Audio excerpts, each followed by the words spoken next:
That same day, Jesus went out of the house and sat by the lake. Such large crowds gathered around him that he got into a boat and sat in it, while all the people stood on the shore. Then he told them many things in parables, saying, A farmer went out to sow his seed. As he was scattering the seed, some fell along the path, and the birds came and ate it up. Some fell on rocky places where it did not have much soil. It sprang up quickly because the soil was shallow. But when the sun came up, the plants were scorched, and they withered because they had no root. Other seed fell among thorns, which grew up and choked the plants. Still, other seed fell on good soil, where it produced a crop, 100, 60, or 30 times what was sown. Whoever has ears, let them hear. The disciples came to him and asked, Why do you speak to the people in parables? He replied, The knowledge of the secrets of the kingdom of heaven has been given to you, but not to them. Those who have will be given more, and they will have an abundance.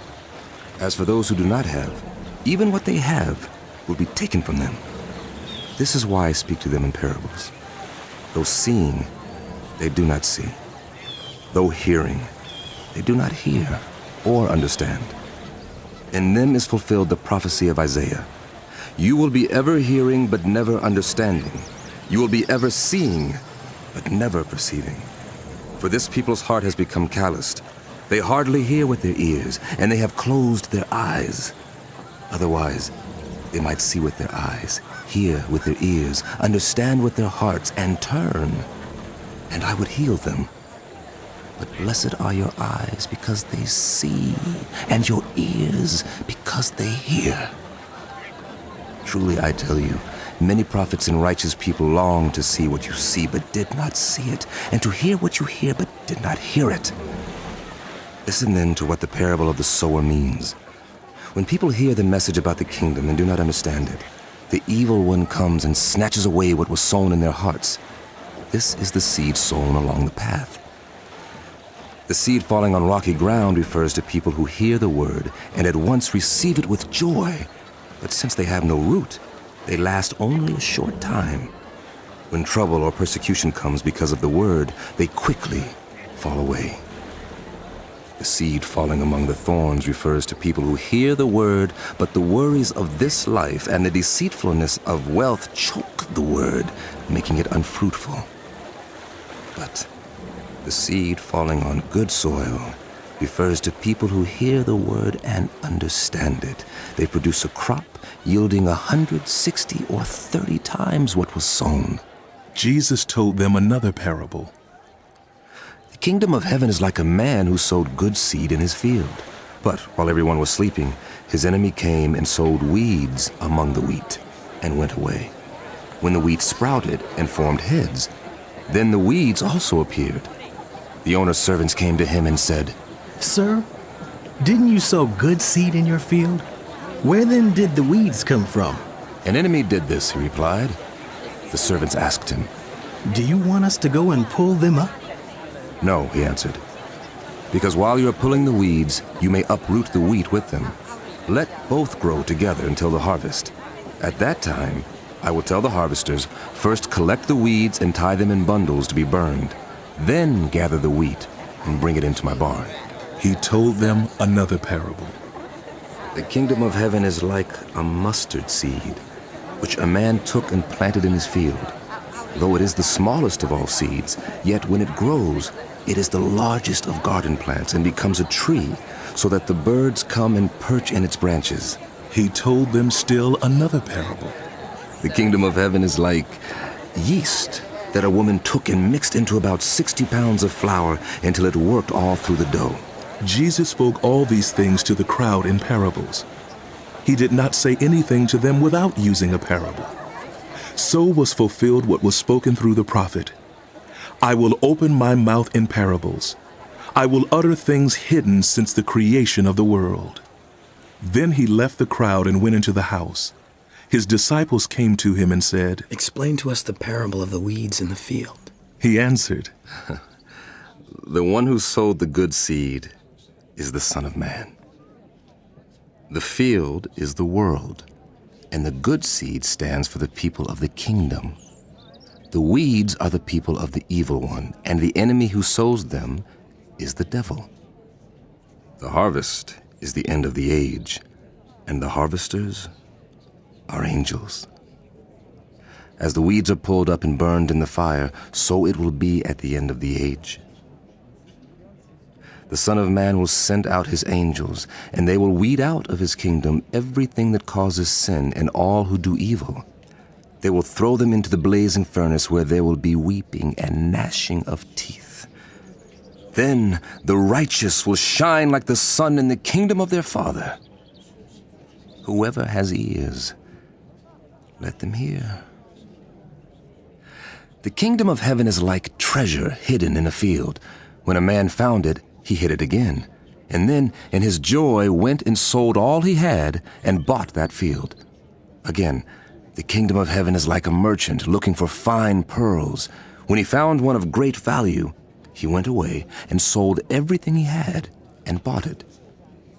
Once again, the kingdom of heaven is like a net that was let down into the lake and caught all kinds of fish. When it was full, the fishermen pulled it up on the shore. Then they sat down and collected the good fish in baskets, but threw the bad away. This is how it will be at the end of the age. The angels will come and separate the wicked from the righteous and throw them into the blazing furnace, where there will be weeping and gnashing of teeth. Have you understood all these things? Yes. Yes. Yes, Rabbi. Therefore, Teaching master. every teacher of the law who has been instructed about the kingdom of heaven is like the owner of a house who brings out of his storeroom new treasures as well as old. When Jesus had finished these parables, he moved on from there. Coming to his hometown, he began teaching the people in their synagogue, and they were amazed. Where did this man get this wisdom and these miraculous powers? They asked, Isn't this the carpenter's son? Isn't his mother's name Mary, and aren't his brothers James, Joseph, Simon, and Judas? Aren't all his sisters with us? Where then did this man get all these things? and they took offense at him. But Jesus said to them, Only in their own towns and in their own homes are prophets without honor. and he did not do many miracles there because of their lack of faith. At that time, Herod the Tetrarch heard the reports about Jesus, and he said to his attendants, This is John the Baptist. He is risen from the dead. That is why miraculous powers are at work in him. Now Herod had arrested John and bound him and put him in prison because of Herodias, his brother Philip's wife. For John had been saying to him, It is not lawful for you to have her. Herod wanted to kill John, but he was afraid of the people because they considered him a prophet. On Herod's birthday, the daughter of Herodias danced for them and pleased Herod so much that he promised with an oath to give her whatever she asked. Prompted by her mother, she said, Give me here, on a platter, the head of John the Baptist. The king was distressed, but because of his oaths and his dinner guests, he ordered that her request be granted and had John beheaded in the prison. His head was brought in on a platter and given to the girl, who carried it to her mother. John's disciples came and took his body and buried it. Then they went and told Jesus. When Jesus heard what had happened, he withdrew by boat privately to a solitary place. Hearing of this, the crowds followed him on foot from the towns. When Jesus landed and saw a large crowd, he had compassion on them and healed their sick. As evening approached, the disciples came to him and said, This is a remote place, and it's already getting late. Send the crowds away so they can go to the villages and buy themselves some food. Jesus replied, They do not need to go away. You give them something to eat. We have here only 5 loaves of bread and 2 fish. Bring them here to me. and he directed the people to sit down on the grass. Sit over here. Taking the 5 loaves and the 2 fish and looking up to heaven, he gave thanks and broke the loaves. Then he gave them to the disciples, and the disciples gave them to the people. They all ate and were satisfied, and the disciples picked up 12 basketfuls of broken pieces that were left over. The number of those who ate was about 5,000 men, besides women and children. Immediately, Jesus made the disciples get into the boat and go on ahead of him to the other side, while he dismissed the crowd. After he had dismissed them, he went up on a mountainside by himself to pray. When evening came, he was there alone, but the boat was already a considerable distance from land, buffeted by the waves because the wind was against it. Shortly before dawn, Jesus went out to them, walking on the lake. When the disciples saw him walking on the lake, they were terrified. It's a ghost! They said, and cried out in fear.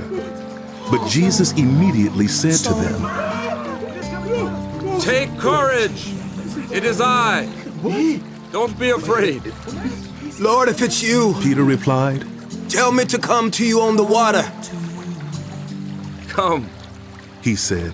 What are you doing? Then Peter got down out of the boat, walked on the water, and came toward Jesus.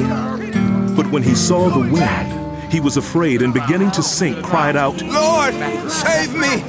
Immediately Jesus reached out his hand and caught him. You of little faith. Why did you doubt? And when they climbed into the boat, the wind died down. Then those who were in the boat worshipped him, saying, Truly, you are the Son of God. When they had crossed over, they landed at Gennesaret. And when the men of that place recognized Jesus, they sent word to all the surrounding country. People brought all their sick to him and begged him to let the sick just touch the edge of his cloak. And all who touched him were healed.